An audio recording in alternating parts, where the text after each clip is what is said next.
গল্পের নাম train two Kolkata. Dena বসে বসে ট্রেন টু বুসান দেখছিল। ও জম্বি মুভি খুব পছন্দ করে। নেটফ্লিক্সে নতুন কোনো জম্বি মুভি আসার সাথে সাথে ও দেখে ফেলে।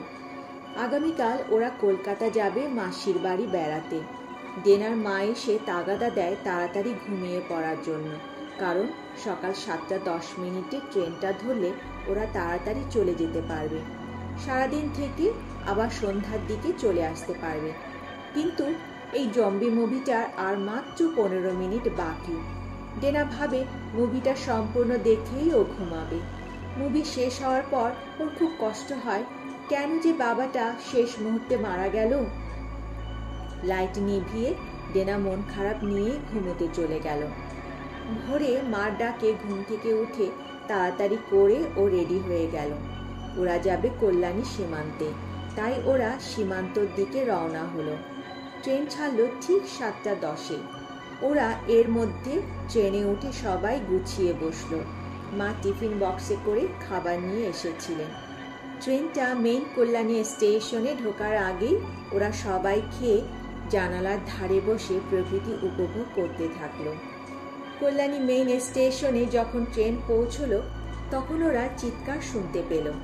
ওরা ঢুকেছে 1 নম্বর প্ল্যাটফর্মে, আর চিৎকার চেঁচামেচি শোনা যাচ্ছিল 4 নম্বর প্ল্যাটফর্মে। কিছু যাত্রী উঠল। যাত্রীরা মনে হলো স্বাভাবিক নয়, কেমন যেন ভয় পেয়েছে মনে হচ্ছে। একজনের মুখে শুনতে পেল একজন লোক নাকি একজন মহিলাকে কামড়ে দিয়েছে, তারপর আরেকজনকে কামড়ালো। সবাই নাকি 4 নম্বর প্ল্যাটফর্মে দৌড়াদৌড়ি করছিল। যাত্রীদের মধ্যে একজন বলে বসলো তাকেও নাকি কামড়েছে। লোকটি কামড় দেখালো সবাইকে। কামড়ের জায়গাটা লালায় ভরা, বেশ গভীর ক্ষত। একজন ব্যাগ থেকে স্যানিটাইজার স্প্রে বের করে স্প্রে করে দিল। তারপর লোকটি ঝিম মেরে বসে রইল মাথা নিচু করে। ট্রেন যখন কাঁচরাপাড়ায় ঢুকছে তখনও দেখলো লোকজন পাগলের মতো দৌড়চ্ছে। আবার কিছু লোক একে অপরকে কামড়াচ্ছে। ডেনাদের কামড়ায় সবাই ভয় পেয়ে গেল। 2-1 লোক ওদের কামড়ায় উঠে বলল, দরজা বন্ধ করে দিন, মানুষজন জম্বি হয়ে গেছে, একে অপরকে কামড়ে দিচ্ছে। ডেনার বাবা উঠে দাঁড়িয়ে তাড়াতাড়ি দৌড়ে দরজা বন্ধ করতে গেল। কিছুতেই দরজা বন্ধ হচ্ছিল না। আরেকজন মহিলা যাত্রী চিৎকার করে উঠল, ওই ওই ওই যে ওরা আসছে, তাড়াতাড়ি করুন, তা না হলে ওরা ঢুকে যাবে। আরো 2-1 যাত্রী উঠে ডেনার বাবাকে সাহায্য করলো দরজা টেনে বন্ধ করার। ট্রেন ছুটে চলেছে একের পর এক স্টেশন। ট্রেন থামছে আর ওরা ভেতরে বসে জানালা দিয়ে সব দেখছে। লোকজন পাগলের মতো দৌড়চ্ছে। কেউ কেউ ওদের দরজা ধাক্কাচ্ছে ওঠার জন্য, কিন্তু যাত্রীরা ডেনার বাবাকে মানা করলো দরজা খুলতে। ওদের বগিতে থাকা মহিলা যাত্রী এবং বাচ্চারা কাঁদতে শুরু করলো। একজন যাত্রী বলল, কোনো একটা জায়গায় চেন টেনে ট্রেন দাঁড় করিয়ে আমরা নেমে যাই, স্টেশনগুলোর যা অবস্থা, ওখানে নামা যাবে না। কেউ কেউ রাজি হলো, আবার অনেকে হলো না।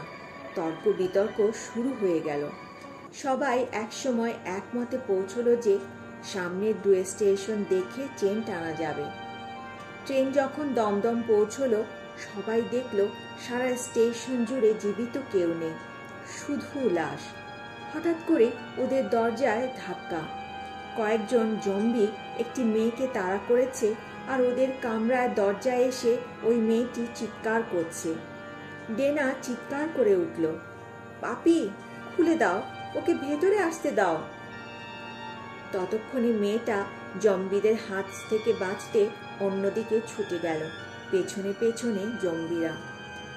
ট্রেন যখন স্টেশন ছাড়লো হঠাৎ করে ওদের কামরায় গোঙানির আওয়াজ হলো। সবাই পিছন ফিরে দেখলো জম্বির কামড় খাওয়া লোকটি, যে কিনা ঝিমুচ্ছিল মাথা নিচু করে, সে উঠে দাঁড়িয়েছে। আস্তে আস্তে করে মাথা উঁচু করে সে সবার দিকে তাকালো। চোখ দুটি টকটকে লাল, সারা শরীরের শিরাগুলো ফুলে উঠেছে। মুখ হাঁ করে জোরে জানোয়ারের মতো চিৎকার করে উঠল। সামনে একজন দাঁড়িয়ে ছিল, লোকটি লাফ দিয়ে ওর ঘাড়ে কামড়ে দিল। সবাই চিৎকার করে দরজার দিকে এগিয়ে গেল, কিন্তু দরজা বন্ধ থাকায় কেউ বের হতে পারল না। ডেনার মা দেখল বন্ধ দরজার সামনে দাঁড়িয়ে থাকা ডেনার বাবা চাপা পড়ে যাচ্ছে। ডেনার মা উঠে ট্রেনটা টেনে দিল। ট্রেন থেমে গেল, আর ওই জম্বি লোকটা একের পর এক ট্রেন যাত্রীকে কামড়ে যাচ্ছে। ডেনা চিৎকার করে উঠল। ওর চিৎকারে জম্বি ওর দিকে তেড়ে আসলো। ডেনার মা হাতে থাকা ব্যাগ দিয়ে জম্বিটাকে মারার চেষ্টা করলো। জম্বি মাকে ঘাড়ে কামড়ে দিল।